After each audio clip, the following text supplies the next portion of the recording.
Tulichalumunange nengenda muse singa obulungi omulibera batukufu abesigwa abeteka balikuma. Ensi ewubaala era esaanuuka, ettaka liggwamu amaanyi era lisaanuuka. Abantu abagulumivu ab'ensi baggwamu amaanyi, era ensi esigiddwako empitambi wansi bagituulamu, kubanga basobezza etteeka ne bawanyisa ekiragiro ne bamenya endagaano etaliggwaawo. Ekikolimo kye kivudde kiri ensi, n'abo bagituulamu gulabise nga gubasinze. Abatuula mu nsi kyebava bookebwa, abantu ne basigalamu batono.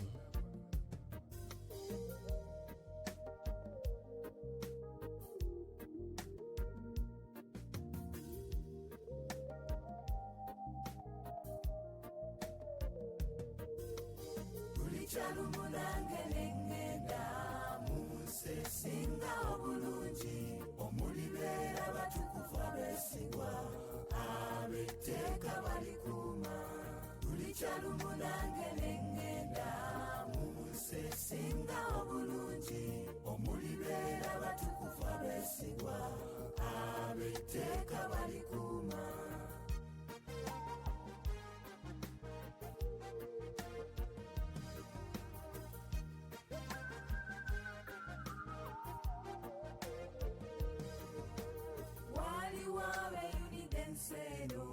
Balowooza esinga obulungi beerabidde mu Pawulo bye yayogera ky'ebyomuwendo Yesu bye yategeka. Tulichalumunange nengenda muse singa obulungi omulibera batukufu abesigwa abeteka balikuma. Tulichalumunange nengenda muse singa obulungi omulibera batukufu abesigwa abeteka balikuma.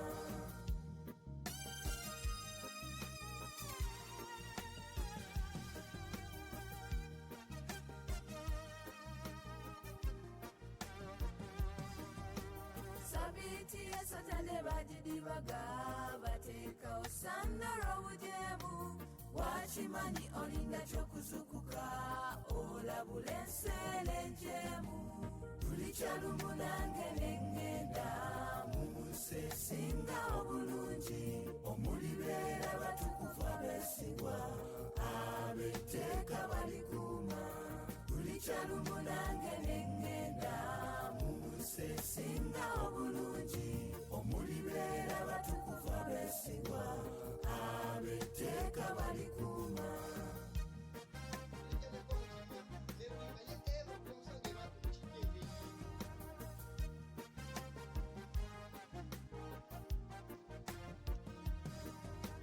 Tulimulaba Mukama mu kitiibwa lwalikoma okunona bantu be. Tebalyejusa ensi n'aberekereza aliba omubiri ogw'ekitiibwa. Tulichalumunange nengenda muse singa obulungi omulibera batukufu abesigwa abeteka balikuma. Tulichalumunange nengenda muse singa obulungi omulibera batukufu abesigwa abeteka balikuma. Tulichalumunange nengenda muse singa obulungi omulibera batukufu abesigwa abeteka balikuma. Abaagala amateeka ago balina emirembe mingi, so tebaliiko kibeesittaza. Era obudde butuuse ayi Mukama okukola, kubanga baddibizza etteeka lyo.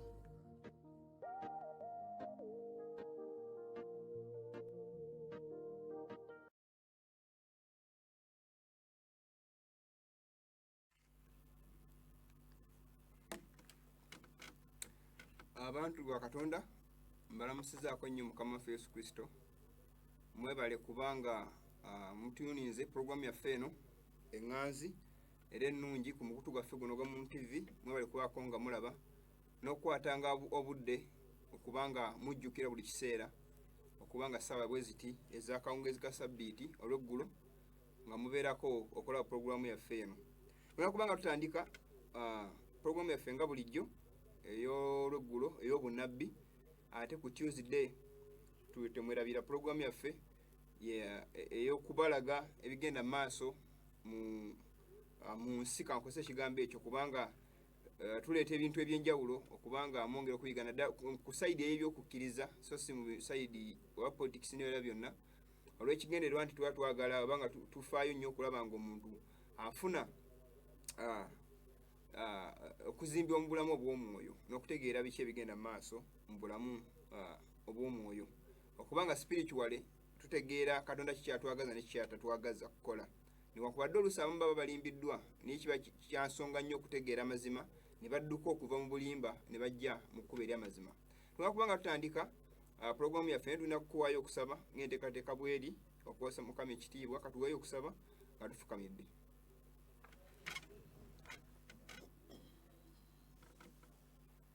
Katonda waffe omulungi tukwebaza kubanga otukuumye otugabiridde olw'ekisa kyo. Twebaza olw'omwoyo omutukuvu omuluŋŋamya gw'otuwa okubanga sobola otusobozesa okujja okuyiga ekigambo kyo ate n'okujjukira ekiragiro kyo eky'okukuuma sabbiiti nga bwewalagira. Tusaba obeere wamu naffe mu kuyiga kwonna okwalwa leero, omwoyo watuluŋŋamya atuyigirize kuwa Yesu Kristo omulokozi waffe. Amiina.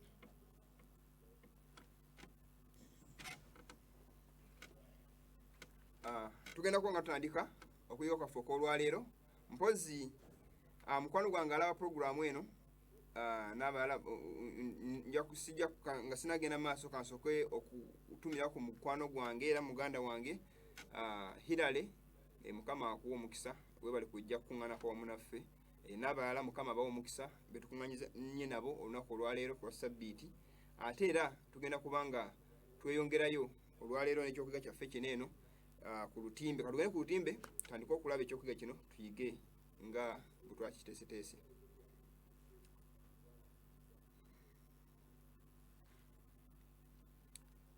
Mpozi nga tuteekateeka tujja kubanga mbajjukizaamu ku lunaku lwa Tuesday ku Tuesday wedde tulina kiwe twakoma, ate ku Tuesday tugenda kubanga tweyongerayo ate n'ebirala. Tugenda kubanga twongera okulaba we twakoma ku bannabbi ab'obulimba, mujja kubanga tweyongerayo puroguramu yaffe eyo. Nabagamba okuyiga charismatic bijja bitya, ki ekiri emabega wa charismatic era lwaki charismatic, enkola eno ey'okusinza okwo okuleekana n'ebirala ebiringa ebyo erabikira mu bibiina bimeka ebyenjawulo, yakikulisa oba si yakikulisa. Tujja kuba twongera okulaba ebintu ebyo bulungi nnyo tubitegeere, otegeere nti okusinza kwonna kw'osinza oba kuli mu Bayibuli ogende nako mu maaso, oba tekuliimu okuleke, onooba omaze otegeera amazima. Katugende ku lutimbe tulabe nga tutandika puroguramu yaffe ey'olwaleero. Mpozi olwaleero nga tugenda mu maaso tugenda kuba nga tutandikira ku bibuuzo byetugenda okutandikirako ebyenjawulo. Waliwo ekibuuzo ekize kitusumbuwa abantu oba kibaze babuuza okuyita mu nnaku 6. Ekibuuzo ekyo yekyogera ku nsonga ku tteeka lya Katonda, naddala sabbiiti issue nkulu nnyo ku bantu okulaba nga bagirinnyirira bagikyawa olw'okuba nga bagamba nti tuli mu kisa yavaawo. Naye nga bwena nga mulaba ekifaananyi kiri emabega ku lutimbe, tulaba nga obuzibu bwonna ku bwava oba obuzibu bwonna bwe buvudde kwe kulaba nga akayimba ke mulaba ku TV oba ku lutimbe nga tugenda okwongera okalaba ku screen ye buzibu bwonna ku buvudde. Abantu okulima n'okutandika okucyangacyanga ebyawandiikibwa nga mu bwe baagala. Bw'oba otunuulidde ebigambo ebyo, ekyokuyiga kyonna kwala n'ekitimba omutwe ogugamba nti awake or sleep forever, nti zuukuka oba weebake mirembe gyonna. Kubanga oba ntusobodde kubanga ozuukuka olw'ekyokuyiga kino eno kubanga otegeera ndowooza ekisingako bambi eternally sleep, weebakire ddala kubanga bw'aba tosobola kutegeera bigambo bino kubanga obitambuliramu, simanyi kisukkakaawo kiyinza kuba nga kikutaasa mukwano gwange awuliriza. Katweyongere ku lutimbe tulabe nga puroguramu bwegenda okutambula. Bwe tweyongera ku lutimbe nja tutandika ne kino kyemulaba ekifo.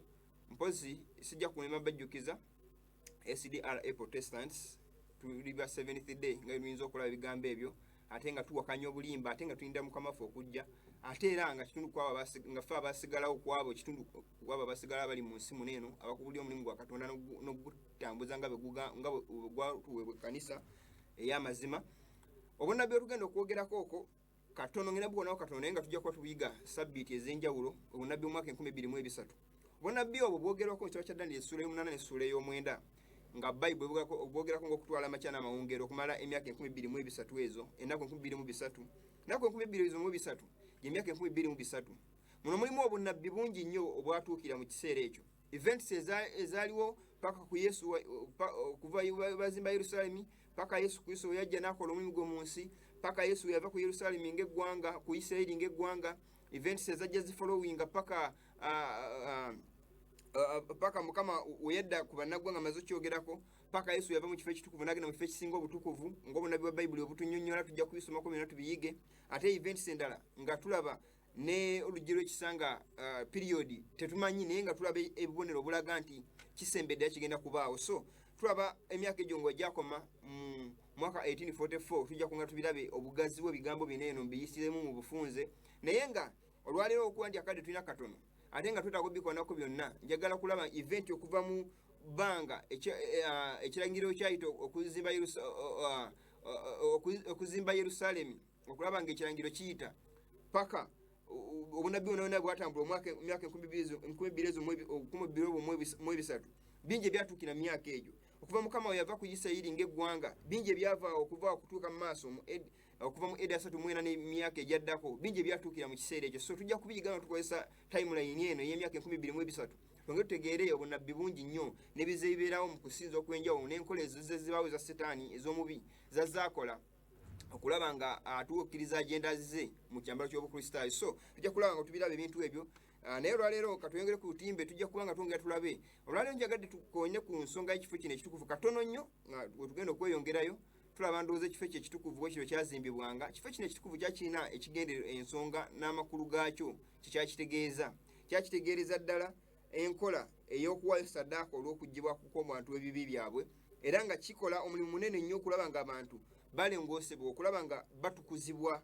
mu kigambo kya Katonda olw'emikolo gye bakolanga okulaba nga balongoosebwa enkola eno teyali mbi naye yali eziwalira omuntu kuba omulimu gwe Mukama yali aguteeseteese Mukama yaguteekateeka gukolewe bwe gutyo so teri kibi eri Katonda kyali kibi wabula ekyabaawo nti obuweereza bwagwo bwali bufuuse baddeni eri omuntu era nga bumuzitooweredde nga enkola zaabyo byonna byonna ngemulaba ebikolwa byonna ebyakolebwa tujja kunga tubirabiko nga tuyiga emyaka giri 2023 tujja kunga tubirabiko bino Justin yakuyitamu buyisi naye enkola y'ebintu bino byonna omuntu yatuuka neeba nga tasobola kugitwala mu maaso era lwakinsookeseza ebintu bino eno nawe njagala tuuke tusobole okuyiga tutegeere Bayibuli so si kufuuka Bayibuli nti ate abamu tugirondobamu bye twagala ebikaluba ne tubirekaawo ebigonda ne tutambula nabyo so Bayibuli tubenga tulina tugiyiga nga bweri kikyetegeeza makulu kyagali mu bigambo bya Katonda obugazi n'obuwanvu bwayo obuvo n'obuddo so tutegeere kyatwandikibwa mu Bayibuli nga kirina amakulu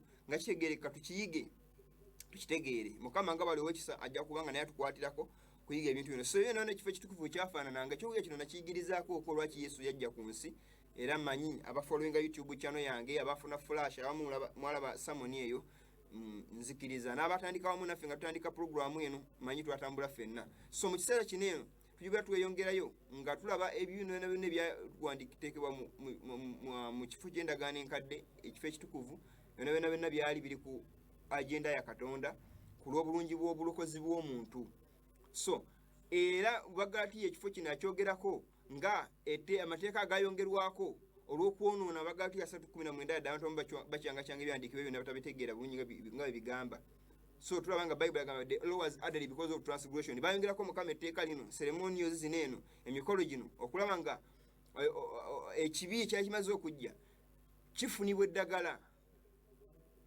eddagala lino eno nga ye Kristo so bikyobala bino ceremonial services zonna zaali zisonga ku Yesu okujja kwe kulaba nga akomya saddaaka n'ebiringa ebyo era twalabako ne shadow of the cross ekisikizo ky'omusaalaba netulaba enkola kyali kitegeeza ki so nga kyali kitegeeza okufa olw'obulokozi bw'omuntu era nga byonna twatulaba ekisera byatuuka ne bikoma ne bivaawo naye tuba tugenze mu maaso ku lutimbe nga tulaba ebintu bino eno bwekiro ekifo ekitukuvu kyafaanana nawe bamuze mu kitabo kyakuva musobola okusoma ebigambo ebyo mu ndagaano enkadde ebitabo bitaano eby'amateeka musome bintu bino bimu ebiri byonna ekitabo ky'Abaleevi ensonga zonna zonna osobola zisangamu nga Mukama annyonnyola ku kifo kino ekitukuvu ebintu byonna ebyakolebwangamu ku lw'obulungi bw'obulokozi bw'omuntu n'okulaba nga alongoosebwa. So ekifo ekisinga obutukuvu tulaba essanduuko ey'endagaano mwe yabeeranga, omwabanga omuggo gwa Alooni ogwaloka, ebipande by'amayinja ebibiri, bakabona bayambalanga bwe tengayinza okubalaba.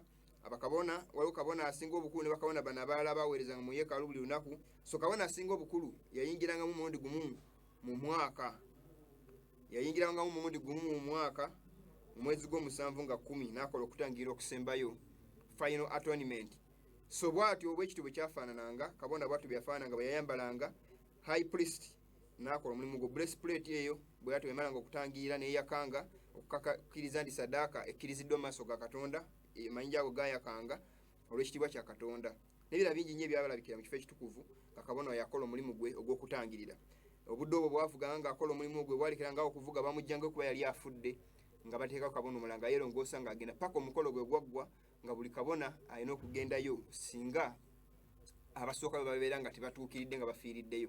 Bwe kityo omulimu guno gwali mulungi nnyo ku lw'obulungi bw'omuntu, naye kuba abantu ebiseera ebisinga abamu baatuukanga ku lunaku olwo nga tebeeteeseteese, bambi abantu bangi abamu baafanga, abeeyali beerongoseza tebaafanga ne basobola osimatuka ekiseera ekyo. Buli mwezi gw'okumi nga balongosa ekifo ekitukuvu ne kivaamu buli kafankunaali, kankozesa ekigambo ekyo, byonna ebitasaana ne biva mu kifo ekitukuvu. Ebibi by'abaana ba Isirayiri ne batikka embuzi eya Azazeri ne bitwala mu ddungu ne bagisuula eyo Fitman n'asobola okuba ng'agizikiriza ng'efiira eyo enjala, so si ng'efiirira omuntu. Bwetyo bwe kityo bwe kyali. So twalingawo olujja lwa yeekaalu, ekifo ekitukuvu ekifo ekisinga obutukuvu. Nga mulaba ku lutimbe wane emyaka 23 tujja oyigako mu maaso eyo, ebintu byonna nange mubiraba. Bayibuli eyogerako ne mu ndagaano empya tewaliwo kitaatuukirira era tewaliwo kitaakoonebwa, kati tewaliwo kyavaawo, wabula byakyuka buweereza. So kyekivalaba mbagambye nti ekyokuyiga kino eno kikulu nnyo okutegeera buli omu obuvunaanyizibwa bwe, okutegeera Bayibuli kikyetegeeza. Abantu abasinga batuuse n'okuba nga batadde hatred ku Bayibuli olwokubanga tetambula na birowoozo ebyo nga byagala bwe baagala etambule. So olujja lwa yeekaalu, ekifo ekitukuvu n'ekifo ekisinga obutukuvu, essanduuko ey'endagaano gibajjukizaako, mwabangamu omuggo gwa Alooni ogwaloka n'ebakuli y'emmaanu n'ebipande by'amayinja ebyo ebibiri bimuyinza okulaba, okwalinga ebiragiro bya Mukama 10 okuva ku kisooka paka ku kisembayo. Naye ebiragiro binene 10, ensi mwe tuli, abantu mu kiseera kino omulembe gwe tulimu bebakyaye nnyo, bebalinyiridde nnyo, era ng'ate 6 babikola yadde weakness, obwenzi n'ebirala byonna obubbi, naye ng'ate byo gavumenti esobola n'okukusiba nga olw'okubanga oba obimenye. Naye ate waliwo biri eri ebirala ebiragiro 4 ebyo ensi ebivuddeko okuba n'abakatonda abalala, ekyo that's not big deal. Kyeva Bayibuli egamba, Mukama yagamba ebipande bibiri bye tulabe mu ssanduuko ey'endagaano, Bayibuli egambye and the tables were the work of God, kuva 3:2-16, nti ebipande bino eby'amayinja gwali mulimu gwa Katonda. And the writing was the writing of God, n'okuwandiika kwali kuwandiika kwa Katonda, graven upon the tables, okwayolebwa ku bipande ebyo ebibiri by'oyinza okulaba. Musa Mukama byamuwa ku lusozi Sinaayi okujja okuwa abaana ba Isirayiri. Mulundi ogwasooka Musa tulaba nga abimenyamu ebipande ebyo, yasanga abaana ba Isirayiri nga basinza ennyana n'abimenyamu. So omulundi ogwokubiri Mukama n'amugamba mu 3:4 kuva nti naawandiika ebipande byasooka bye wamenya, n'addamu n'abiwandiika buto. Ate ne Musa kwolwo n'awandiika, kyekyewuunyisa nga tugenda okulaba mu maaso awo. Buli omu bombi bawandiika, Mukama awandiika ku bipande by'amayinja ne Musa awandiika mu kitabo. Naye nga gonna mateeka Mukama yagamuwadde, n'enjawulo eri mu kuwandiika wali na ku kiko bawandiika. Musa awandiika mu kitabo, ate Mukama awandiika ku bipande by'amayinja. Lwaki nsandikidde eno ekibuuzo kino ekibuuzibwa abantu abagamba mu amateeka gaba tuli mu kisa biki ne bakutuuma payiringi ennyiriri nnyingi nnyo gamba ne Ssabbiiti mbu yavaawo, butamanya ebusumbuwa abantu bambi. Katuyongere tulabe ebigambo bino eno. Bwe tweyongerayo bwe kityo Bayibuli egamba mu kitabo kya Yokaana ebbaluwa esooka 3:4, whosoever committeth sin, buli akola ekibi, transgresseth also the law, amenya n'etteeka. For sin is the transgression of the law, kubanga ekibi kwe kumenya etteeka. Buli muntu yenna akola ekibi mu nsi muno oba mu bintu bino ebya gavumenti ebyensi amenya tteeka. Kasookola ekibi, traffic nekwata oba poliisi nekunona, obeera omenya etteeka. Era ekibi kwe kumenya etteeka. Kyova nti omuntu amala okukola ekibi yeekweka. So Bayibuli egamba nti buli akola ekibi amenya tteeka, buli anyiiza Katonda, asobya Katonda amenya tteeka. Ekibi, sin is the transgression of the law. What is sin? Oli wakubuuza definition y'ekibi. What is sin? Sin is the transgression of the law. Ekibi kye ekibi kwe kumenya etteeka. nga tusose ne tuva ku buli akatonda bali naye ekibi kyonna kyonna kiba kumenya etteeka. So bwe tudda ku sayidi ya katonda, ekibi kwe kumenya etteeka lya katonda. God is immutable. Katugende mu maaso tuyongereyo tulabe ebigambo bino eno. Bwe tuba tugenze mu kitabo ky'amateeka 3:24 paka 26, njagala tusome nnyo abantu wano mwetegerezeewo baganda bange bayinza okujjawo contact season ne musobola okulaba bulungi ekyawandiikibwa kino nammwe ne mukyesomerako.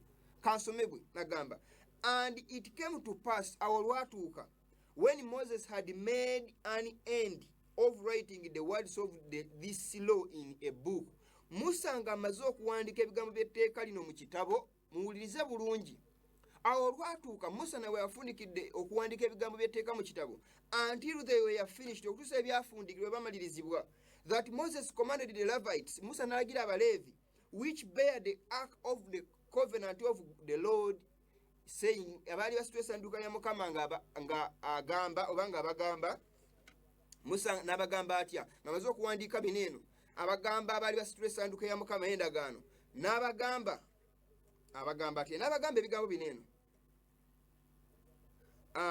Abagamba, take this book, mutwale ekitabo kino eno, of the law ekyetteeka, and put it inside the ark, mukiteeke mu ssanduuko munda, of the covenant of the Lord, eya Mukama, in the side, sorry, mabbali gessanduuke eya Mukama Katonda mmwe, that it may be there for a witness against thee.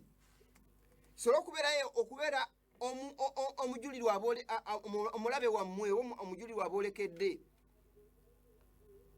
omujulirwa kugamba nja kukozesa ekigambo omulabe wammwe kibeere against gye muli, nga kikubagana nammwe, nga kikoligo gye muli, oba nga mulabe gye muli. Bayibuli egambye nti mutwale kino ekitabo ky'etteeka mukiteeke mabbali g'essanduuke eya Mukama ey'endagaano, mukisobole okubeera eyo ng'omulabe against you. Kale basoma abantu bwe basoma Abakolosaayi 2:16, Bayibuli egamba blotting out the handwriting of ordinances that was against us, which was contrary to us, and took it out of the way, nailing it to his cross. Bayibuli egambye nti ng'amaze okuggyawo obuwandiike obwali butwolekedde wali mu kitabo ky'amateeka 3:26. Bayibuli egambye nti mukwate ekitabo ky'ekiteeka kino mukiteeke emabbali w'essanduuko abeere omulabe gye muli. Musa ng'amaze okuwandiika wano, Musa kyawandiika kyabagamba abeere omulabe. Musa ng'amaze okuwandiika mu kitabo, mukiteeke n'amabbali w'essanduuko ne muteeka mu ssanduuko munda ey'endagaano. Wano Bakolosaayi 2:16 tutera okusoma ne okwotinga mu Sabbiiti, nkabambaleko ekigambo kino mu biragiro bya Musa bino byawandiika n'engalo yadde Mukama yabimuwa ku lusozi mu Ssuula 3:4. Musa bye yawandiika n'engalo ye mu kitabo. Ebintu bino byalimu ne zi Sabbiiti ez'emikolo, ceremonial Sabbaths. Ezisanga mu kitabo ky'Abakolosaayi 2:15 kuva 15 n'oyambukawo 17 n'onawo ng'ayogera ku Kristo bwe yakubikomera ku musaalaba. Pawulo kyavuddaga nti mukyeke nti weemala okujja omulabe yali obuwandiike obw'ebiragiro bwali butwolekedde obwali against us, Yesu bwe yakomera ku musaalaba. So omukolo gwe nga wuliza pulogulamu eno era agiraba, waliwo enjawulo wakati w'etteeka Musa lye yawandiika ne Mukama lye yawandiika n'engalo ye ku bipande by'amayinja. Musa lye yawandiika, Pawulo kyebala abantu bamu batusiŋŋanya ebigambo bya Pawulo ne babijja ku mulamu ne babizza ku mulamu omukyamu. Pawulo bwe yayogera ku tteeka ng'alaga nti lyakomererwa, Yesu Kristo yalikomya, tebabanenyanga olwa kino. Ayogera ku ceremonial laws ezazisonga ku Yesu Kristo okujja kwe. Ate tezaakoma mwana wattu ekyewuunyisa. Yesu Kristo yali akyusa buweereza, era okufa kwa Kristo ku musaalaba yali ayiwa omusaayi okubanga ayiwa omusaayi oguli waffe n'okugyawo ekibi ky'omuntu. Otherwise yali badde bagambye mubikomye kati nze kantandikiraawe mukomye, naye yali alina okufa nga saddaaka ennamu esanyusa Katonda, etuukiridde, etalina bulema, eyali piwa nga ze banga omundagaano kati ne ziri zaali za bisolo. Ni kino Yesu Kristo yali ngazze ng'alina okubeera ng'atuukiridde okuba nga wali saddaaka. So abantu batusinga ebyawandiikibwa ebyo ne bava ku mulamwa ne bakyamya Bayibuli ne babuza abantu bangi. But this has nothing to do with the 10 commandments, with the Sabbath of the 10 commandments. Muno mwe muli okulya n'okunywa mu biragiro Musa byawandiika ebyali ebiyitirivu. Naye Mukama byawandiika biri, they are 10. ebyo ne constitution z'ensi kwe tuli bakyabitambulirako. Era omuntu watta muntu munne poliisi emutwala bw'ayenda ne bamukwata mu bwenzi bamutanza oluusi basobola n'omusiba eyenze ku muka omusajja yasse omuntu poliisi ne kooti negenda netuula naye tewaliwo gavumenti kooti etuula ngaomuntu asinziza ebifaananyi nga bamusanze kabumbe ka Mariya avunnamye ne bamukusayo omusango tekibangawo ate nga byonna binyiiza Mukama. Bamusanze ku kifaananyi kya Buddha asinza oba ku muti ne bamutwala mu kooti tekiriiyo. Asinza bakatonda batakola ggulu nansi nga tekiriiyo. Ba Apollo ba Zeus nga bayise mu linnya lya ba Peetero n'abalala bonna bano simanyi babishaka b'obusobozi baani abafere bonna ndibadde nga ababasinza abatwala mu kkomera ne basigalira naye teriyinza bakwata kubanga ebiragiro ebyo abantu bali selfish ebitabanyiga babigino walinga they are selfish naye bikwata ku bulamu bwabwe nga bakikola kiyinza omunyiga ekyo bavayo n'enjala ne bakangula ne ku maloboozi. Bayibuli egamba yagala muntu muno nga bw'oyagala yagala Katonda n'omutima gwo gwonna n'amagezi go gonna. Gavumenti ze tutambulamu tezaagala Katonda. Senga zadde zaagala Katonda zinabadde n'amateeka ga Mukama zigagulumiza. But they are against they are after their stomachs, their belly. Bakolera mbuto zaabwe. Gavumenti zonna ez'omu nsi bwe zityo zifaanana tekuliko atya Katonda. N'okutya Katonda bakola forms just kulaga nti batya Katonda naye nga tekuli.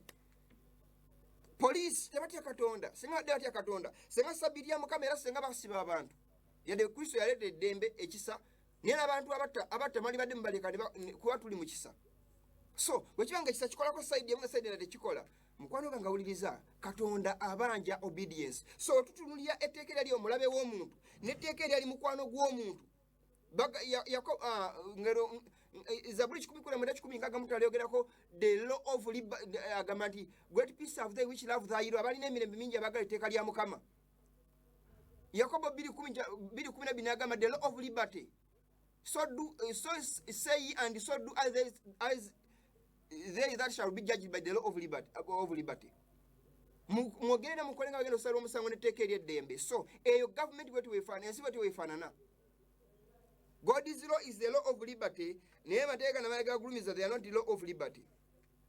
Ejja Mukama wali maze okulaba Musa awandiika eriri against omuntu ate otulabanga Mukama awandiika Pawulo agamba eryakomera eriri against omuntu humankind. So wano Mukama eriri eririmu esabbiiti ebiragiro 10 Bayibuli egamba mu kyamateeka essula 10:2 kyavudde agamba and I will write on the tables the words that were in the first tables agamba which thou breakest and thou shalt put them in the ark. Nti ebigambo byali mu tteeka ku bipande ebyasooka bye wamenya wenna amala biwandika biteeke mu ssanduuke munda era situation yino mugirayo ku lutimbe. Kaakati bw'otudda ku lutimbe waliwo demonstration y'amateeka gano ag'ebiti ebiri. Musa amateeka ge yawandiika gayitibwa ceremonial laws. Etteeka in fact etteeka libalimu nga lirimu ebiragiro. So Moses wrote ceremonial law and God wrote the moral law, the law of liberty. The loyal law Yakobo ayita kabaka w'amateeka etteeka ery'eddembe. So Musa Katonda eryo lyeyawandiika erimu ebiragiro 10 the 10 commandments. Yakobo 2:10 agamba nti if any man offend in one point of the law then is guilty of the whole law. Etteeka eryo kasoono osomya mu kanyomero kamu mu kawaayiro kamu kulyo obeera ovunaanibwa omusango gwa byonna. Naye ceremonial laws Yesu Kristo yakyusa obuweereza n'abutwala. Genda osoma ekitabo ky'Abaluumi essula 8 n'ey'omwenda ayogera nnyo ku mulimu Kristo gwe yagenda gwakola mu ggulu. Yayingira mu kifo ekitukuvu mu ggulu si n'omusaayi gw'ensolo naye n'omusaayi olw'omusaayi gwe kennyini bwe yayingira mu kifo ekisinga obutukuvu n'akola nkabona. Tujja kulaba ku myaka 2023 egyo tegere ebyokuyiga byonna mu bugazi bwabyo. So oba weebase mukwano gwange awuliriza programu eno spiritually it's time to wake up. Abasajja balimbye ensi babuzabuzizza ensi. Tubeera tulaba n'amawulire agadde gatambula okuyita mu wiiki n'omusajja ayitibwa Ssennyonga nga avumirira mu nnembu yali simanyi biki n'ekyewuunyisa ate naye mufere muzibu. Ekkubo lyagamba nti oli mufere ate naye omu ku bafere betulinako wano mu ggwanga ababulira enjiri ekyamye enjiri efudde ku mulamwa enjiri ebuzaabuza abantu mutuli mu kisa amateeka gaavaawo. Kali lwaki taleka yiga gwabadde avumirira? Lwaki ayogera agamba nti abadde mwezi? Ayogerako waki nga tuli mu kisa? Lwaki ayogera ku mwezi n'atakwenda ku sabiti n'egyamenya? So abantu abasinga entegera yaabwe babuzaabuza abantu bangi. Bambi ne bakulembe ne babula olw'obutamanya. So enkola ezo zonna Mukama azikyawa ez'okuwakanya ekigambo kye n'okukizannyirako. So tulaba nga sisomye ebigambo ebyo nayo najja bisoma nga tuyiga ekyokuyiga ekyo olwakadde, kubanga programu mbadde nyingiza ekyokuyiga kino olw'ensonga nti waliwo ekibuuzo kibadde kibuuzibwa ti tuli mu kisa amateeka gaavaawo n'ebirala ebiringa ebyo. Kyova ndeesa ebigambo ebyo musobole okubiraba era mubiwulirize. Mukama wawandiika etteeka ali baliteeka mu ssanduuke munda wagambye mu kyamateeka 10 olwokubiri wagambye Musa wemala okuwandiika teeka mu ssanduuke munda. Ate tulabamu Musa wemala okuwandiika amaze ogamba Baleevi yabagamba muteeke mabbali w'essanduuke ya Mukama. Tulaba okuwandiika kwa mirundi ebiri. Bakolosaayi 2 ayogera ku bino ebiragiro byateeke mabbali w'essanduuke. Katudde ku lutimbe tulabe illustration eyo ey'ebiragiro ebyo nga ebya Mukama we yabikola n'abiteeka ku mabbali g'essanduuke. Kasobola tusome ekyandikibwa kino kali ngenda tuukawo. Bayibuli kyebulega mu kitabo ky'Abaruumi 8:3 olwokuna. Omuntu amala okwonoona etteeka lino Mukama yateeka ku bipande by'emmenja lyaliwo. Era essanduuke ey'endagaano mu ggulu yaliyo. Mukama yagamba Musa bajja okole nga bw'olabye ebyo nabye yakola ku nsi n'abajja essanduuke. Ne mu ggulu yali essanduuke n'ebipande ebiri byamugamba okubajja ne mu ggulu byalimu. Yamuwa justice kopi naye ng'oligino yaliyo mu ggulu era gyeri si yali wabula gyeri. Tulaba n'emikitabo kyakubikula Yokaana agiraba essanduuke eyeekaalu ya Mukama yabikkuka n'aba essanduuke ey'endagaano mu ggulu. So etteeka we lyali lisobola okuyamba omuntu. Kasome Baluumi agamba bw'ati 8:3 for what the law could not do, etteeka kyeyitayinza kukola, in that mu lyo it was weak through the flesh, era linafu okuyita mu mubiri. God sending his own son in the likeness of sinful flesh. Teteka lyamala okunafuwa ng'omuntu amaze okufuuka kano ng'afuuse ow'omubiri takyali spiritual, amaze okwononeka ayingiddemu ekibi, lyanafuwa okumuyamba. Bwekyo Mukama n'asindika omwana we mu mubiri ogw'ekibi, and for sin era olw'ekibi condemned sin in the flesh, n'anenya ekibi olwo okuyita mu mubiri guno ogwaffe ogwabalya mmere, omubiri guno ogwayononebwa ekibi Yesu Kristo gwe yayambala, n'ajja n'asasula omutango n'awangula ku musaalaba.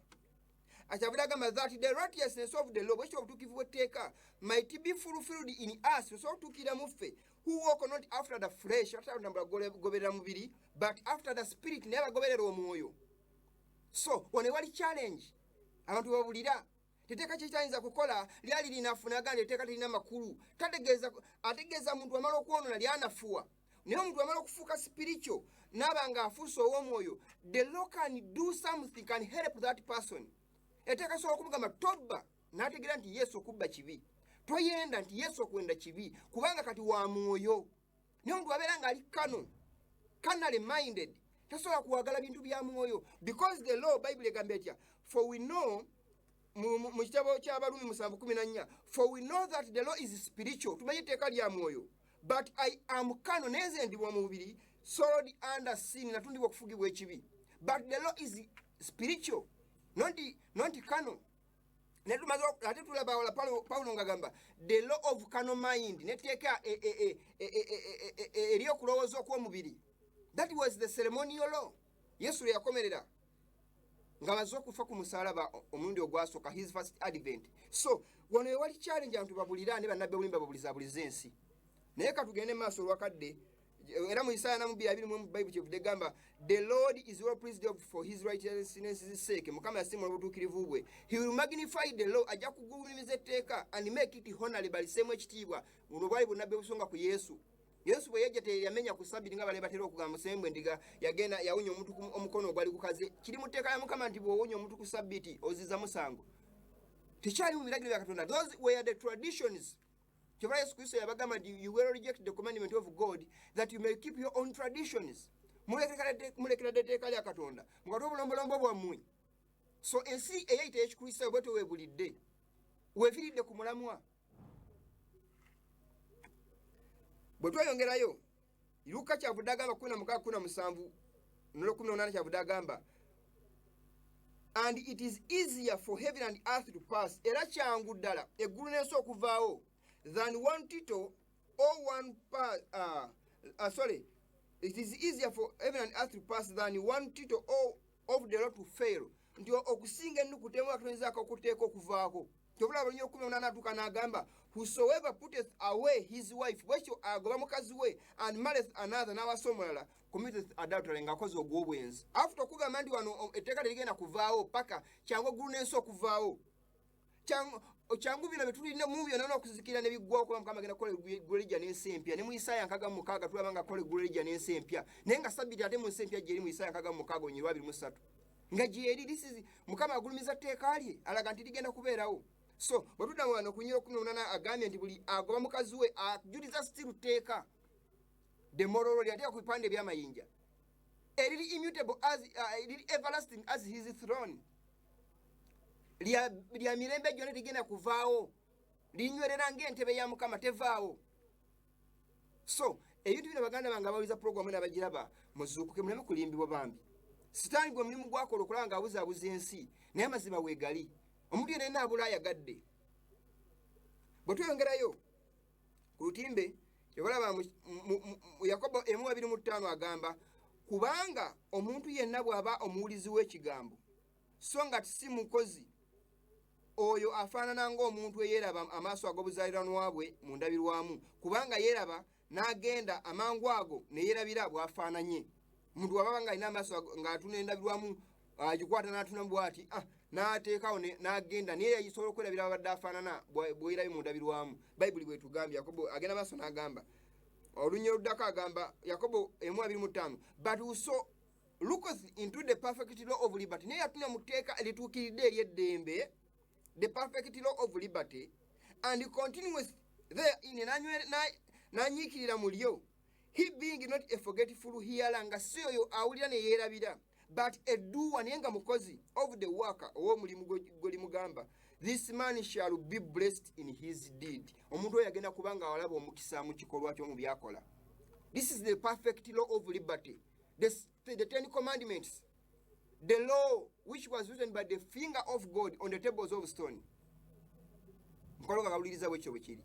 So olwakadde ninawe njagala okutuukako ekibi kitwawula ne Katonda nadde tesitese okwalagalira session y'etteeka naye ndowooza akadde tekagenda kunsobozesa, wabula katugende wano eno wenjagala tutuuke. Ebintu bikyankalanirawo mukwano gange awuliza puroguramu era agiraba. Tulabanga kuva mu ndagaano enkadde, kuva mu baana ba Isirayiri ebintu byajja bitambula bulungi.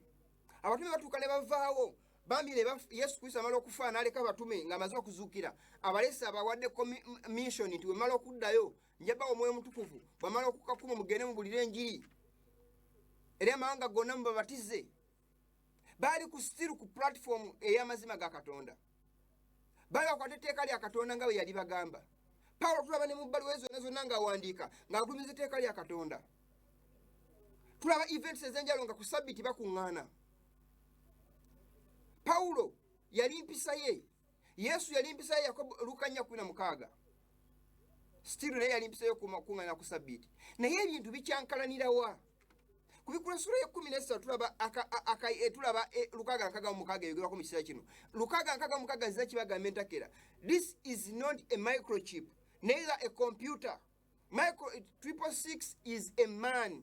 Bible egamba for it is a number of man and his number is 666. Twajja tulaba ebiwandiiko bino eby'Ekereziya nga bagamba the Pope is the vicar of the son of the vicar of Christ. Era mu Latin ne bakiwandika Vicarius Filii mu Latin. Vicarius Filii kitegeeza omusigire omwana wa Katonda. Ye kiba mu namba Luka 6:6.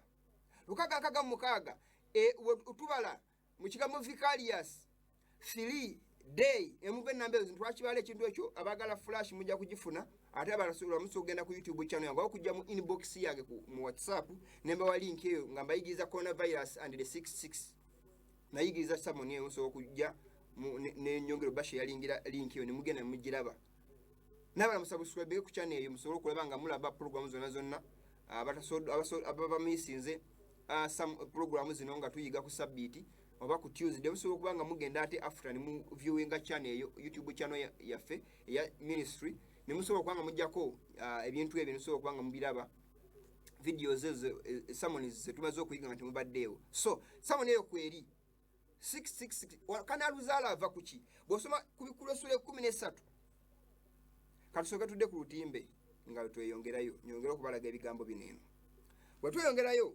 kanaluzaala tulaba bwa paapa ebwaleeta emitawaana gyonna bw'oba tulidde ensolo esooka eyafaanana ng'empologoma mu nsolo mu Daniel essula ey'okuna mu kitabo kya Daniel ensolo ey'okuna eyalinga empologoma e Babulooni emanyibwako ebiwawaatiro byayo n'emira ku magulu abiri newewa omutima ogw'omuntu obwakabaka bwayo nga bugwa obwa Babulooni ebintu tujja tubiyiga mbiddamu buzi n'otunuulira ekyaddako okugolokoka nga ekimaze okuvaawo lyeddubu obwakabaka bwa Medi n'Abaperusi nga basuddwa ku mbirizi 3 amawanga 3 agagakola obwakabaka obwo n'otunuulira engo eya Ebuyonaani Alexander the Great ne bajja baba n'abamala ne bavaamu ne bafuga obwakabaka obwo nga amaze okufa.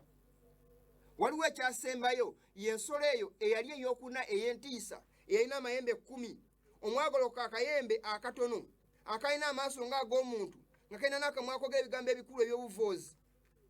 Akayembe kano ye kubikulirwa essuula ey'13 stiiru tebalina njawulo. Daniel essuula ey'omusanvu ke kayembe kano akawaanyisa ebiragiro bya Katonda mu lunyiriri lwa 25 nga tugenda okusoma. So this little horn power akasigula amayembe 3 ne gavaawo mu maaso gaako ne gagwa gemanga 3 ge twamala okulabako Osogoth, Vandos ne Heruli agasigulwawo. Era obwapapa obwali bugoloka maanyi nga bufuna power nga bukozesa ba emperors bwalwanyisa amawanga gonna agabuwakanya kubanga gali mu North Africa awo we gaali ne gasimbula tegakyamanyikiddwa na kumanyikibwa. So gana musanvu go gasigala okuli France, Germany, Italy n'amala agakola namba gundi ago musanvu. So naye mu kiseera kino obwakabaka buno bwali bugolokoka bwagoloka ne fujjo. Jukira bwagoloka ku empire eyali enkambwe empire Yesu Kristo yajja mu biseera bye yasangawo Abaroma bali bafuga era bamukomerera. Pagani Rome enkafiiri ensolo yali ey'okuna nga Buyonaani emaze okuvaako emaze okugwa. So niye Rome enkafiiri emala egolokako obwakabaka obulala ke kayimba akatono. Jukira Bayibuli eraga amayembe kitegeeza bwakabaka baba kabaka. So otulanga obwakabaka buno bugolokoka bwajjawo bakabaka 3. Bakabaka bano 3 be baali bawakanya enkola zaabwo tebayimirira bavaawo ne babenyebwa ne basuulibwa. Bakabaka bano bamala okuvaamu amawanga ago ne gaggyibwawo ne koogera ebigambo ebikulu eri Katonda ne kavoola Katonda ali waggulu ennyo nga kayita titles za Katonda. Pope means God, sorry means Father. Yesu Kristo agamba mu kitabo kya Matayo essula 23:9 nti call no man father for one is your father which is in heaven. Okukuvoola those are blasphemous words. And he shall katugende maso ku lutimbe mbasomere ebiwandiiko bineno yeyo 6:6 gye madde mbagamba Daniel 7:5 Bible egamba and he shall speak great words against the most high. Yakayembe kano kagenda kwogera ebigambo ebikulu eri Katonda ali waggulu ennyo and shall wear out the saints of the most high n'okutirimbula abantu ba Katonda ali waggulu ennyo and think to change times and laws n'okulowooza okwanisa ebiseera n'etteeka. Olwo kyevudde mbagamba nti kanaluzaala avaawa abantu okutuuka okukangaza n'agamba Sabbiiti yavaawo tuli mu kisa ne bogera ne bagedde babyogera kubanga waliwo diversion supremacy ya Satan ng'agolokoka mu nsi okulaba nga yeegulumiza. Otwakya ku Bikulu essula 13:2 Bayibuli egamba bwezi wali agambye nti and they were given and they shall be given into his hand until a time and times and dividing of times. Nti era bigenda wabe mu kiseera mukono gwe gw'obwakabaka buno okumala ekiseera n'ebiseera ekitundu ky'ekiseera tuze tubirabako emyaka 2026 wapapa gye bamala nga bufuga kuva mu 538 AD paka mu 1798 nga bafuga nga batiyimbula abantu ba Katonda. Napoleon yabakakkanya n'abakomya ng'atta papa ng'amusibye mu kkomera. Obwambo nabbi ne busooka bukomaawo. So tujje kana tuze tulabe ebyokuyiga nga papa agamba nti tetusobola kuleka kiwundu nga kiri open twetaaga kukiwonya. Mwawulira bigambo bye nnyini ng'ayogera kyannaku nnyo abasajja abandi badde babulya omusana gwonna abandi badde standing against this power. The SDA leaders they are now in harmony with the man of sin. Kyannaku nnyo baganda nga balya programu eno bayinga batamanyi mazima. Bw'osoma olunyiriri kuva ku Bikulu 13 Bayibuli egamba and the beast which I saw ensolo gye nalaba was like unto a leopard yalinga engo. tulabye ensolo esatu ezasooka, kwaliko eddubu, kwaliko empologoma, kwaliko n'engo. Kyewuunyisa ni ensolo eno ey'okusatu akayimbe kano kagolokoka kaatwala enkola z'ensolo zino esatu: obukambwe, empologoma, akamwa k'empologoma kyali kitegeeza obukambwe. Obukambwe ka Babuloni bwali bukambwe. Okufaanana ng'engo gwe ati obukugu n'amagezi n'obukujjukuju bwekozesa okulaba ng'etuukiriza enteekateeka zaayo. Okufaanana ng'eddubu, eddubu lituuka mu mazzi ne ku lukalu, amakuutiro kalinayo katatuuka, amawanga gonna konna katabaala, n'ebibiina byonna byonna obusiraamu n'ebibiina byonna ebyobukristaayo tewali watatuuka. Ye definition y'eddubu nti terina limit. So bwagamba nti and his mouth was as the mouth of a lion, tin'akamwa ke ng'akamwa k'empologoma, and the dragon gave him his power and his seat and great authority. Wano ewali challenge. Ogusota yegwawa obwakabaka buno, the purpose, amaanyi n'entebe yaabwe n'obuyinza obungi bwe bakozesa mu Dark Ages. Juzi wano bwe beetonda mu mwaka gw'2217 wano eno Papa Francis ono aliko bwe yeetondera naga mutusonye okubanga twatta abantu ekkanisa be yatta. Bwe buno obunabbi bwa Bayibuli bweyogerako. Naye kyewuunyisa ebibiina bingi abamu bamanyi obunabbi buno tebasobola kubukoona kubanga batya okufiirwa emikwano. Bantu bamanyi ebintu bino bingi naye kubanga baagala emikwano n'ensi tebasobola kujjayo bigambo bino kubyogera. Batya okufiirwa emikwano, batya okufiirwa obulamu, binyonyo batya kubanga baagala okufaanagana n'abalala n'ensi okulaba nga batulambuza maaso agenda zaabwe. So obunabbi buno nabwo buza butuukirira naye ng'ekigendera kyabwo Mukama atulabula. Bwe tubirabako ffe abazuukusa babirabyeko tusobole okuba nga tuzuukuka tulabule abantu abalala. So this power is not a Christian power. It is a pagan power. Bible egambye the devil gave him his seat and great authority. Teranyayo okuwulira ebigambo ekale ebifuluma ennaku zino, temuvumirira ddiini z'abalala. Kuno si kuvumirira, kwogera mazima. Kirungi tubawa proofs ku bigambo bino eno. Why don't you wake up? Kyobana abagambye ekyogera kino kiko omuntu ogamba nti wake up or sleep forever. Zuukuka oba weebakire ddala mirembe gyonna. Bw'obanga tosobola kuzuukuka kutegeera olw'ebigambo bino nga tebisobodde kuyamba kuzuukuka mukwano gwange awuliriza, you will sleep eternally. You will never wake up. Mukwano gwange awuliriza ebigambo bino, Bayibuli egambye ogusota ye Setaani. Mujjukire Setaani bw'ava mu ggulu yali ayagala kusinzibwa. Bwe bigaana ne bamusuula ku nsi, teyasobola kujja openly kubanga bwe yali amaze otegeera enkola zembi. Ayita mu musota asuula kaawa. Azayita mu bantu ab'enjawulo. Bwe yalabanga obukaafiira nti babutegedde bazze ku sayidi ya Katonda, n'ayita mu nzikiriza kati. N'ayingira okwejjukira mu ndagaano enkadde nga Mukama eggwanga lye lyetongodde n'abakaafiiri beetongodde. Enkola za Katonda zitegereka n'eza Setaani nga weeziri zeeyanise. Paka we yalaba nga ekyambalo ky'obukaafiiri kigenda mulemesa okutuukiza agendazi ze, n'asalawo n'ayingirira Christianity. Kye yasooka okukola kusula ekkanisa y'abatume Mukama gy'ali alese, abatume gye baaleka ngeri ku platform ku musingi ogw'amazima. Paulo bwe yawagulako mbikola abatume nti ndimala okuva emisege emikambwe gigenda kujja tegenda esaasira kisibo. Yabibalabula jjajja ne gisuula. Abasajja batambula mu kizikiza emyaka emiyitirivu nga tekuliko alabula, tekuliko ategeera, tekuliko amanyi. They were in darkness, total darkness. The dark ages, ebiro ebyekizikiza, spiritual darkness nekwata. Paka Mukama wataddewo ekisa kye n'asitula abasajja ba Martin Luther, ba William ba Martin Luther n'abalamu n'abannaabwe ne basitula opposinga apostasy. Ekyannaku nnyo yadde Mukama yali tabavunaanye olwokuba tebategeera sabiti mu kiseera ekyo kubanga baali batandika buto okuddamu okuzuukusa omusana guno ogw'amazima. Naye bwe baalekawo tebaprogressinga, baasigala bakonye bukonyi, baaziŋŋama buziŋŋami. 1844 Mukama n'asitula amazima, omugendo ogw'amazima, okutwala amaaso obubaka enjiri eno y'amazima. Omugendo guno ye gwe bw'Advent, okulaba nga bulabula ensi. Kyannaku nnyo kali nabo bakutte ebigere bye bimu bazzeeyo e Roma. Kangene ku lutimbe tweyongereyo olwakadde nawo kagenzi. Kyannaku nnyo omusajja ono okumanya nga bano abasajja ya Jesuits gwe nabagambako ono Pastor Ivan Sebaggala owa SDA wano mu Uganda. Asobola ate okutandika n'agamba nti tetusobola kudda kulwanyisa buntu butono nnyo as Catholicism. buli era gyolaba eri wansi w'enjuba papase ye originator the Catholic Church. Ate abantu bakatonda bangi abali mu bibiina beetaaga okuyitibwa okuvaayo. But these men are saying that we should not fear. Buntu butono nnyo bwetugamba nti okuteekako ebirowoozo byaffe mugamba nti butono nnyo buli mayina naye jjukira obulimba buno bugenze maaso mu nsi babutandikawo. How can you say that buli mayina little things okusijjako nawe muli ba Jesuits you were planted in this organization to divert people to lead people astray. Eyo emission yammwe kirabika.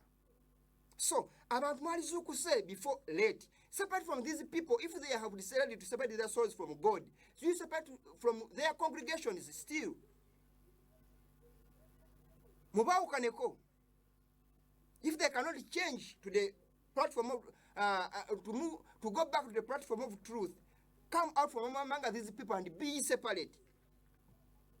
That's the only option. So ebigambo bino byagamba baganda bange muzuukuke. Naye jjukira omusajja ne bagamba nti little things babasajja bayita nti things are little, they are nothing. Constantino nga oliwo mwana bakulembeze b'ekkanisa y'ekereziya 321 AD bakyusa ne balagira abantu okusinza ku lunaku lwa Sunday semaye banatuukayo naye nabadde mbalaga event za Sunday Law we zituuse mu kiseera kino zigenda maaso kati agenda za National Sunday Law zigenda maaso kati era bateesa ku Blue Laws mu America. Blue Laws amateeka ago ga Sunday Laws eziyita ne babalimitinga naye bino bishapinga Sunday Law nga zize mbagambe ebbanga lyonna Daniel kubikula esula 14 Mukama nga tulaba mu nnyero 10 olw'omwenda if any man worship the beast and his image or receive the mark of the beast in his forehead or on his right hand. So bino ebintu muzuuke baganda bange temulowooza nti tuli wano kumala biseera. Abantu bagamba nti they are nothing little things like Catholicism. Mu Council of Laodicean mu kanoni ya 29 AD 3 bagamba nti abakristaayo tebaddamu kukola bya kiyudaaya wano bakungana ku lunaku lwa Sabbiiti. But must work on that day. Balina okukola. Ne balabana okubanasanga bakola ebyekiyudaaya awo kana abajjuutuka. Ensi kati evulinamye mu biragiro bino. N'abagamba nti bosi bakatuliki ba obeyinga. Omusajja atuuka n'agamba mu Apulinga 3 1922 Papa Pius wa 11 yagamba you know that I am the Holy Father mukimanyi nze Taata omutukuvu. The representative of God on the earth achikira katonda ku nsi agamba the vicar of Christ omukise wa Yesu ayamudira mu bigere which means ekitegeeza I am God on the earth ekitegeeza ndi katonda ku nsi bano bonna betulaba baliko mu kiseera kino bazze batambulira mu ofisi y'abano mu lunyiriro lumu batambuza agenda z'abalize batwala mu maaso but you are asleep you are saying that these things are little okutumalira ebiseera oyinza tuwani olwanyisa ekibi nga the man of sin you are not saying any word against him that you are saying that you are preaching the three angels message. How can you preach the three angels message and you fail to point out these errors, this apostasy? Abaganda bange abaliza programu eno si wano kukola mikwano ne kubalabula ebiina bino bivunze bali after money bakolera mbuto zaabwe ebyokudda kwa Katonda babisula dda mu maaso tebanayo kye babyetaaga nako kwanga bali satisfied n'ensi eno kwe tuli naye bagamba Yesu ajja kubuzaabuza abantu just kukuumerera abantu baabwe basigale nga bajjamu ensimbi so si kubanga babagala babuli okujja eri Katonda no never. Obudde butugendako naye kamaleko ebigambo bineeno nga nteekateeka okufundikira ekibiina kye banyooma kineeno kyagamba mu Catholic Record of London mu Ontario September 1923 Sunday is a mark of authority. Sunday kaboneka obuyinza bwaffe bantu bameka bakuuma Sunday mu kiseera kino. They are obeying the authority of this man. The church is above the Bible. Ekkanisa eri waggulu wa Bible. And this transference of the Sabbath from observance is a proof of that fact. Era okulaga nti tuli waggulu wa Bible twakyusa Sabbiiti etugiza ku Sunday. They are only words, but you are saying that these things are little to take our time. They are little. They are minor. Otherwise, you are also a Catholic. in a sheep in a Adventism clothing. Again, maaso n'agamba, of course the Catholic Church claims that the change from Saturday to Sunday was her act kyakikola kyayo, and the act is a mark of her ecclesiastical authority in religious things. Nti era okukyusa ku neeno ekiraga obuyinza bwayo mu byeddiini kino kye yakola. Yeno ensolo eyaliwo nga tekyalo mu kubikula essola 17:8 tulaba Napoleon ng'agijjawo ate ng'emala ng'ekomawo obwakabaka buno nga buddamu bugolokoka. Tubandika ne bashapinga Sunday law. Papa Benedicto oyaresigning nga yagamba the disturbing spread of social disorder nti ebitutawanya awamu disorder egenda maaso wakati mu bantu esasanye wo eyentalo injustice obutali bwenkanya and violence n'okweyisa obubi in our world mu nsi can ultimately be countered only by renewed appreciation. Bina bwengangibwa nga tuddamu okusiima and respect n'okusaamu ekitiibwa for the universal moral law, etteeka erya bwonna eribuna mu nsi yonna, whose principles derive from the creator himself. Ng'enkola z'etteeka lino tuzijja ku lya Mukama. Erya Mukama ligamba litya? Remember the Sabbath day to keep it holy. The 10 commandments, biragiro bya Katonda. So they are saying that they need to betaaga okulaba nga enkola principles z'etteeka ne bagala okusawo national Sunday law balikopye ku lya Katonda, which means really religious. But many are still asleep. They are saying that these things are little. Mulajjukire Papa ono aliko yagamba Laudato Si climate change encyclical yagamba bwati on Sunday our participation in the Eucharist has special importance. Tekweta mu Eucharist ya kuna kwa Sunday ino mugaso munene nnyo. Sunday like the Jewish Sabbath. The Sunday nga sabit yaba Yudaya is meant to be a day which heals our relationships with God. Bino kolebwanga mu ngeri yemu nga yetuwonya enkolagana bamanga lukola mu kutuwonya nga tutabagana mu ne Katonda waffe. Ebintu bino mubiguli abaganda ngira mubimanyira mubiraba. Ne bagaba nga Jewish Sabbath. Blue laws kama soma statement yemu bweti mutegeere ndi ebintu bino bimuzanyisa si bya kusaaga. Abantu bano enso kukyuka ne bino bigenda maaso mu nsi Mukama atulabula. Maaso gaffe ku lutimbe ozuku sibola alabulwa. Agenda maaso naga mujukire overriding Sunday blue laws October nga 28 naku nga 2 emabega oba 3 Union Springs Herald weba bigambo byafulumiddemu the Sunday blue laws amateeka ga Sunday, the national Sunday laws amateeka ga Sunday agawonna so siga nga gabuna wonna already on law books across America nti already gawandiikibwa mujjukire Sunday legena so kalangirwa mu America tuze tukibagamba ensi etukiza obunabbi ya America. China newe newaga amanyi tene wana Moses egoloka ni mugaji tenda amanyi tebakulimbanga America yensolo yakubikula 13 eyasoka yafana ngo mwana gwendi eyokubiri yafana ngo mwana gwendiga yana mayembe ngago mwana gwendiga sole nemane yogera ngo gusota ensolo eyo yebwa papa bwenyini isole ya America eyava mu nsi awatali bantu eri yava mazzi eyasoka yatta abantu bakatonda yava mu nyanja Nyanyi tegeza bantu. Kubikolese kuno musanvu tuzo twabigambe buli kiseera. Mukazi yatudde ku mazzi amangi, amazzi gawala bibe bantu n'ebirala biringa ebyo. So, bwoba tunulidde obwakabaka buneeno agambye nti mu America amateeka gamaze okubanga gawandiikibwa these prohibit Sunday alcohol sales bino bigana okutunda omwenge ku Sunday. Uliyo ebintu minor issues baleeta nga bagire nenga baga kugana kutunda batandikidde ku bino mwenge n'ebirala biringa ebyo. The United States Supreme Court ruled that the Sunday blue laws are permissible and many states still have them.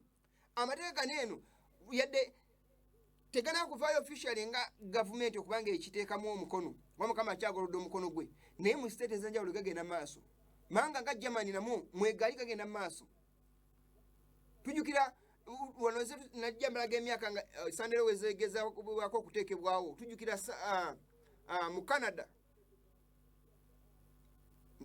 mukama Canada bize bizibirawo tulaba Blair Bill fusoka from 1888 mukama nagistopping nga bali bagese mu Senate okubanga twesebwako mukama nayimiriza ebintu nabizikiza naye katulaba nga ate kati bigenda kuddamu era bikomawo olw'okutuukiriza agenda zineno okubanga zigenda mu maaso.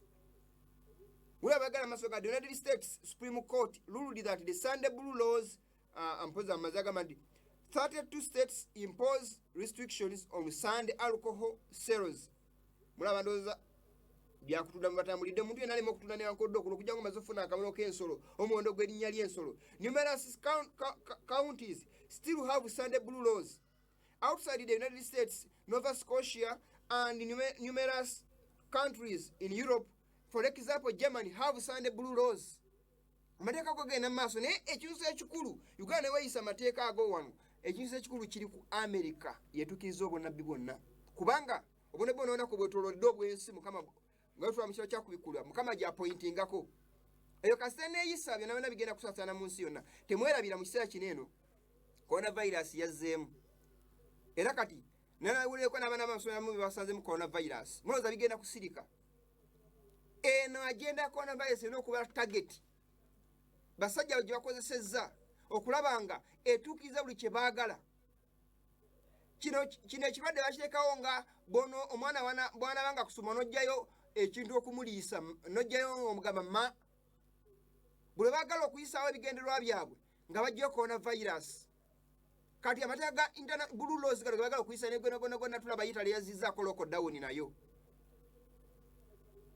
America yakasiza okufiirwa abantu yasooka ne banga tekiriimu kubanga senta yenkulungo ya buli kimu okulaba nga kituukirira. Abakulembeze bonna b'Amerika kati bali mu kalulu ababisa okulaba nga batandika akalulu. Tulaba nga tekuliiko egezaako kwogera oba kulaba nga wa speech bonna bawa speech naye nga baffe balinga oba boogera ku bwa paapa okulaba nga boogera beekubira ku sali nga bamwogerako ebirungi kubanga jjukira ye controller w'ensi eno. Ebintu bingi nnyo baganda bange bawuliza ebyetaaga okutegeera n'okumanya. Naye akadde eva tekabeera ku luuyi lwaffe wabula ku sabbiiti ejja nja tandikira wano nga mbalaga Sunday law current events era nja kusaba tuve ku lutimbe kubanga kadde kaweddeko tujja kubanga tugira tufundikire naye muganda ngawuliza program eno era agiraba obudde bwaffe buggwayo essaawa efundikira era ewumbawumba. Kanaluzaala w'obukyamu wonna n'obulimba buli mu nsi balira zandibadde basitula omusana ogwo bagambye nti ebyo tebirina makulu tebitutiisa. Balaze nti enkola okugamba simayo okubula ebyo babiraze biri mayina mujjukira omusajja omu yatuuka n'agamba Pastor Kakembo nti abawoza Sunday tulina kitulabye mubiveeko yagamba jjanga mubbi. So baganda bange bawuliza programu eno nfundikira ekyokuyiga kino eno sigadde nze Kiyingi Paulo era nga ndi muweereza Sword Professor Ministry.